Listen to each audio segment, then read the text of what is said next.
Yeah, it's perhaps appropriate that I'm coming last and a bit separate because I'm going to come from a very different angle, I think.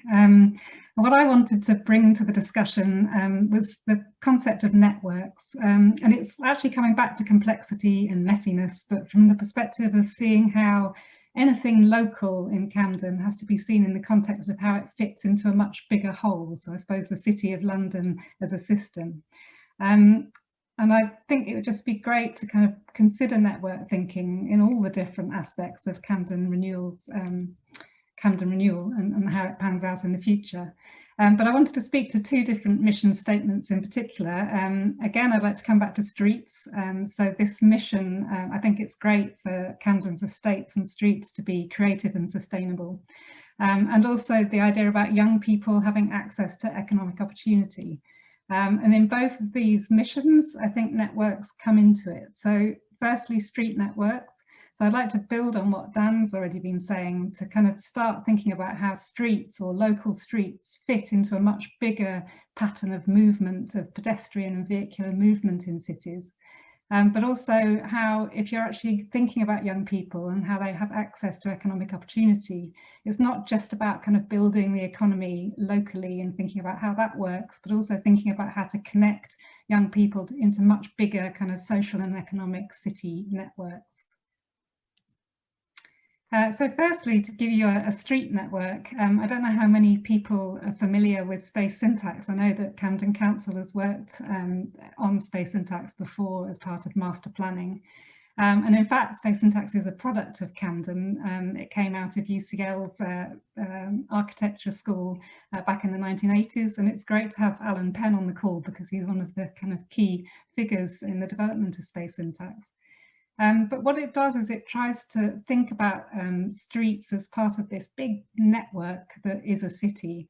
And it uses software to understand the kind of relationships between each street in the system to all the others in the system, and then thinks about what that means for how people move through the system. So the streets that are more likely to have movement and bustle and what Dan called the pattern of life, just because of where they are in the network.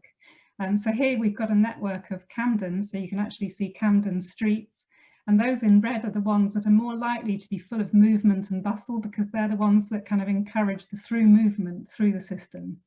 In contrast, we get these kind of background networks in cities. So I don't know if you can see all of these green and blue streets which are in the background, and that would be expected because I think cities host residential, quieter areas as well as these bustling economic streets, and the balance between the two is a very nice aspect of living in a place like London.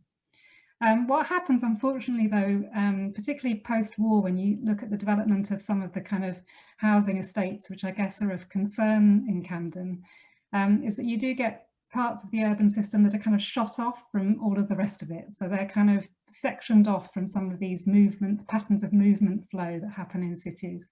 And in a way, they were kind of designed a bit like that. They were designed in an inward facing way. Often you get minimal kind of entrances onto streets. You get sort of high-rise blocks without many kind of entrances. You don't get the movement of people through the streets because they're kind of cut off from the rest of the urban fabric. And you get this phenomena, which in space syntax is called perpetual night syndrome, that in some of these areas, you get the equivalent number of people in the estate or in the kind of roads in the estate in the daytime as you would in the rest of the system at night. So it kind of creates this lack of movement and vitality. And this can also lead to problems where some of the space is dominated by certain groups at the expense of others. Because you don't get natural surveillance, you don't get people moving through and watching what's happening. And sometimes that can create problems for intergenerational kind of encounter because people, particularly more vulnerable people, can sometimes be put off using parts of the space. So when it comes to kind of implications for Camden Renewal, firstly, I think coming back to this idea of kind of the parts that aren't working so well, I think in the regeneration schemes that are going to be taken forward, it'd be really great to consider street networks, street configuration. So thinking about, you know, what Dan was saying, all of these excellent initiatives to make streets work locally, but also thinking about how they're connecting into a much broader system of movement.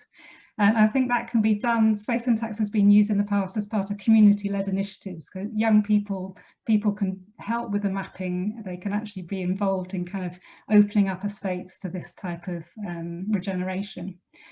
Where it's not possible to design space that works, it's also possible to compensate through, actually being innovative about creating eyes on the street through, for example, even having mobile libraries, but also having concierges, community gardens, park wardens, just things happening so that there are, people are being observed and they feel safer, I guess, as they move through space.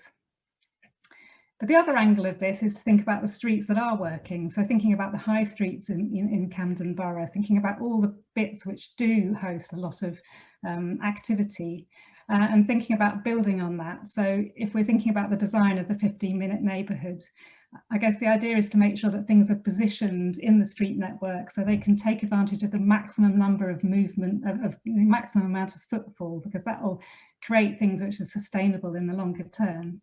Also thinking about, we're worrying, I guess now, aren't we, about empty shops on high streets, but thinking about perhaps they could be used for manufacturing, they could be used for repair, and thinking about the circular economy. We could actually have things happening on the high streets that are kind of different sorts of economic uses and that maybe bring people in to engage in those activities. And I also think it's very important to think about the back streets. So again, messiness comes in here.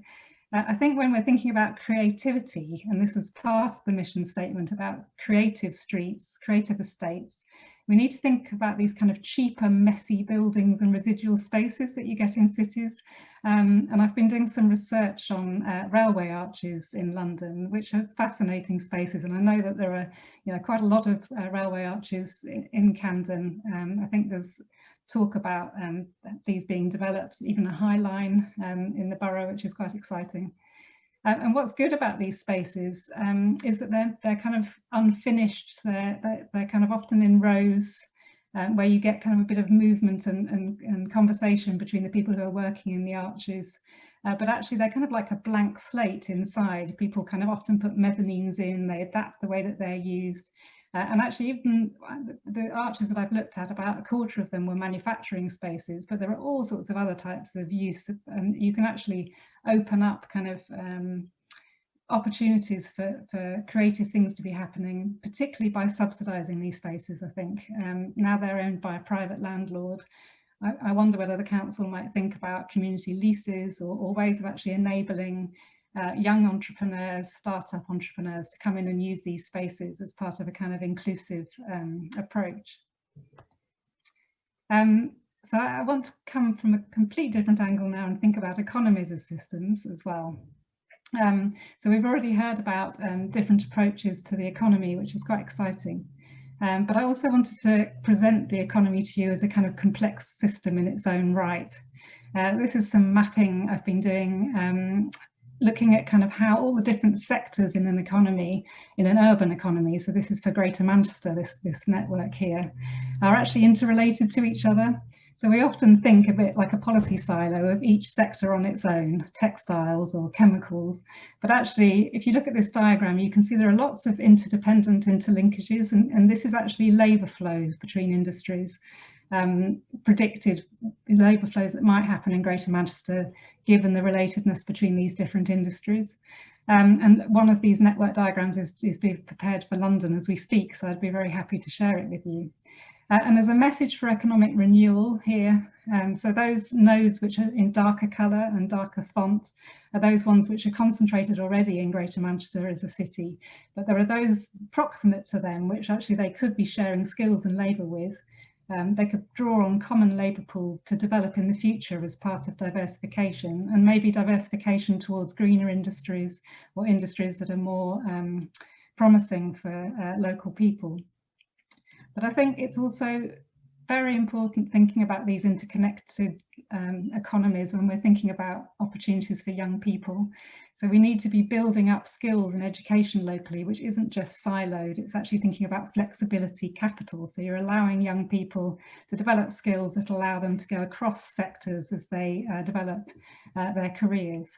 And I noticed in some of the mission objectives that have already come out, there's an interest in technology skills, which I think is quite exciting, because if you give people technology skills, they're more likely to be able to transition rather than giving them very specific sector skills.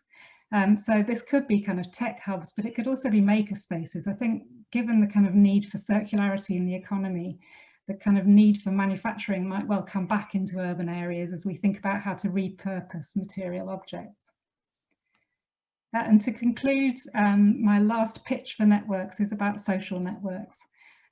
So I can sort of see within the kind of mission statements, there's a lot of focus on community, local community, bottom-up development, which I think is terrific.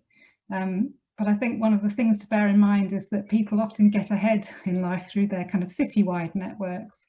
I think it's really important to be aware, thinking about things like weak ties that the sociologist Granavetta talked about, is that often a next opportunity in life comes because you meet somebody you didn't know you needed to meet. Serendipitous encounter. So I think that when we're planning kind of education and training courses, it's really important to think about networking as a kind of planned byproduct of those courses, which will help young people to progress in life in perhaps unexpected ways. And again, coming back to things like maker spaces, if you've got kind of repair shops or maker spaces on high streets in Camden, it could be a great opportunity for young people to come in and meet people who are already in work and think about prospects for their future. And this could even include bringing people in from schools, really, to start meeting people who might be inspirational role models for their future. So thank you. I'd be very happy to develop any of those points further in the discussion. Great, thank you so much, Francesca.